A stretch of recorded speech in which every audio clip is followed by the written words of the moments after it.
जी, हम लोग तो मुद्दा क्या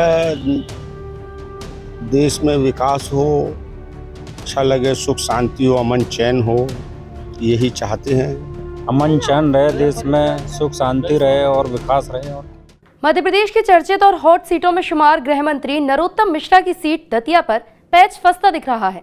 दतिया विधानसभा सीट पर 17 नवंबर को मतदान हो गया है। सीट पर कुल 79.4% तक मतदान रहा। अब जनता को बेसब्री से नतीजों का इंतजार है। इस सीट पर गृह मंत्री नरोत्तम मिश्रा का मुकाबला कांग्रेस के राजेंद्र भारती से है। दतिया विधानसभा सीट कुशवा और ब्राह्मण बाहुल्य क्षेत्र है।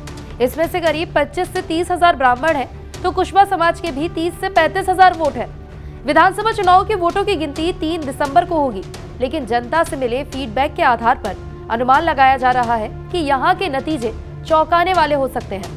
दोनों प्रत्याशियों में कड़ी टक्कर देखी गई है। पिछली बार भी इन दोनों नेताओं के बीच मुकाबला काफी क्लोज था। टक्कर इसलिए भी हो सकती है क्योंकि 2018 विधानसभा चुनाव में जीत का मार्जिन भी बहुत ज्यादा नहीं था।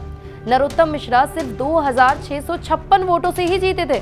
उस चुनाव में भी राजेंद्र भारती उन्हें चुनौती दे रहे थे। दतिया विधानसभा सीट के इतिहास की बात की जाए तो इस सीट पर 20 साल से भाजपा का कब्जा है, यानी यहां 2003 से लगातार ही भाजपा जीतती आ रही है।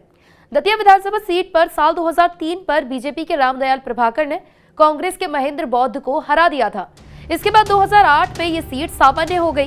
नरोत्तम मिश्रा डबरा सीट छोड़कर दतिया आए थे। इस चुनाव में मिश्रा ने राजेंद्र भारती को 11,233 वोटों से हरा दिया था।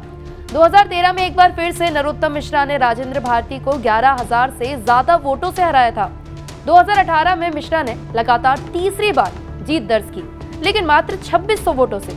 राजेंद्र भारती लगातार 3 बार यहां से हार रहे हैं। इस बार कांग्रेस ने यहां से अवधेश नायक को टिकट दिया था, लेकिन विरोध ऐसा हुआ कि दूसरी ही लिस्ट में कांग्रेस को प्रत्याशी बदलने पड़े और दोबारा से राजेंद्र भारती को मैदान में उतारना पड़ा। अब देखना होगा कि इस बार का परिणाम क्या कहता है।